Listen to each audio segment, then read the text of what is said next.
Hello everyone, Rurikhan here coming at you with an interview from E3 2013. This interview was made possible exclusively due to the fact that the game station allowed me to follow one of their camera crews around the show floor, thus granting me access to a lot of exclusive content that I would not have been able to obtain otherwise. And not only that, but they also gave me the footage that their film crews shot on site so that I would have the best possible quality of footage to upload onto my channel. Today's interview is about Witcher 3 from CD Projekt Red. Okay, John Mamias, CD Projekt Red Studio from Warsaw, Poland, and I'm executive producer, and my role is to be like head of production in the studio. So at the end of Witcher 2, sort of the Northern Kingdoms are in a state of chaos, and there's like a power vacuum there. There's still lots of kings like vying for power.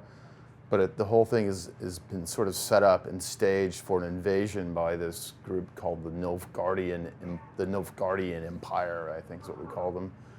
And they're like a fierce, militaristic, sort of expansionistic type of guys that are going into the north. And that's kind of the backdrop for what's happening, because in this version, Geralt's going to be involved in more of a personal story connected with this group of people called the Wild Hunt. People, they're not actually people. And that's why it's called Wild Hunt. So it's got nothing to do with hunt. This title has nothing to do with hunting. It's about this group called the Wild Hunt, and it's an idea that came from the original books, but Sapkowski like drew it from certain Germanic myth, I think, and that's all I can really say. If people want to find out more about that, they got to go read some of the books. But when you start the game out, you'll discover who the Wild Hunt is. You know, that's part of the fun of playing, is like figuring out who these guys are. So that's kind of the story setting.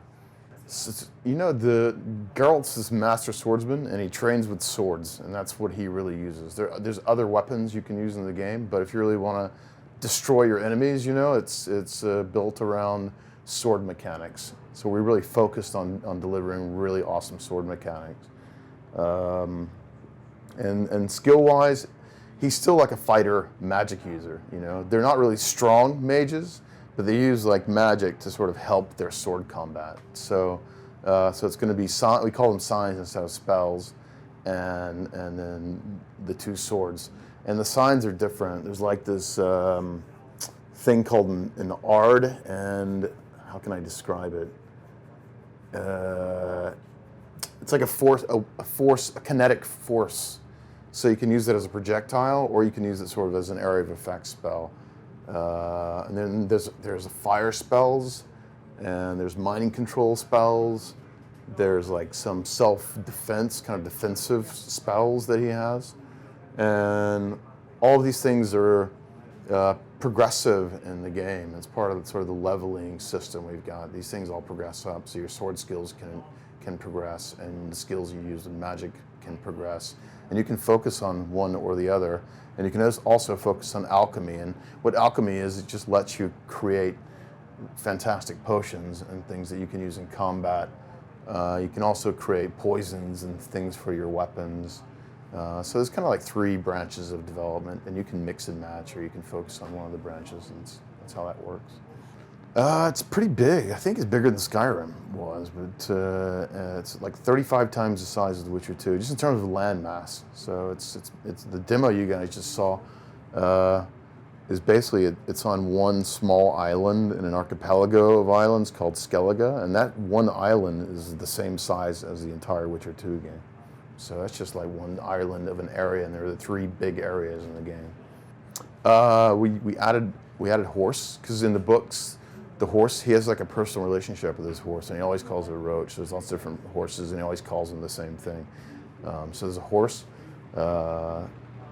and since there's islands, archipelagos, there's also sort of inland bodies of water. We had to build in a boat mechanic, a sailing mechanic to let him explore.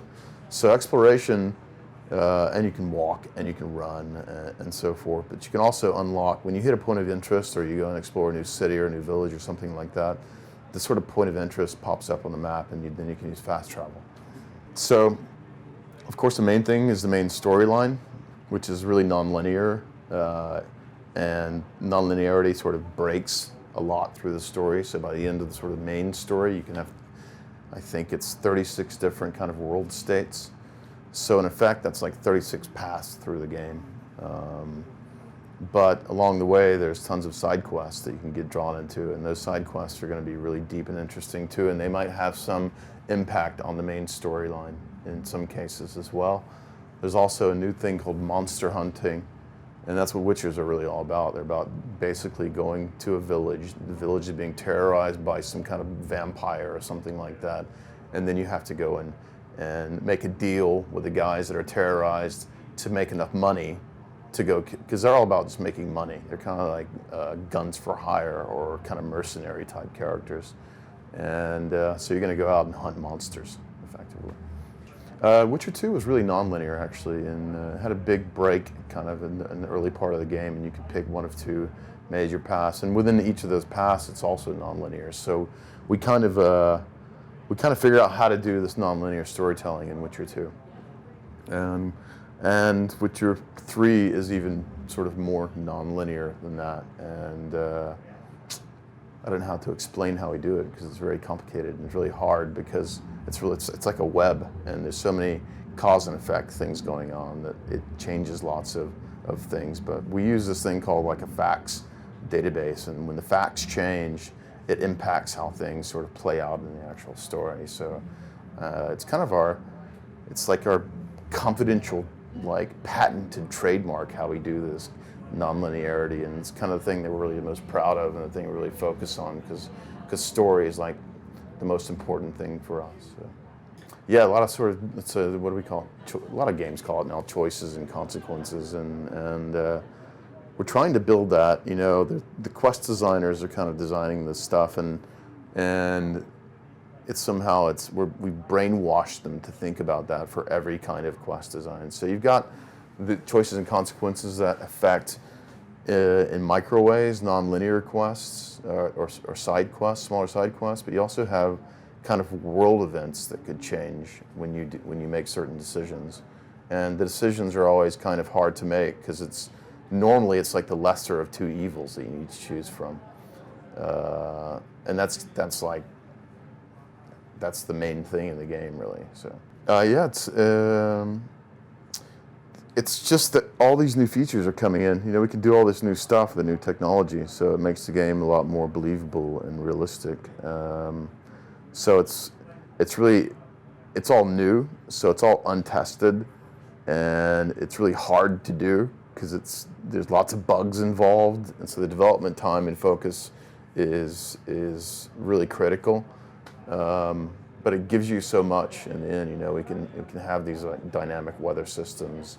You can have higher detailed looking characters and more realistic lip sync. You can have really cool looking particle effects that might be impacted by the weather effects.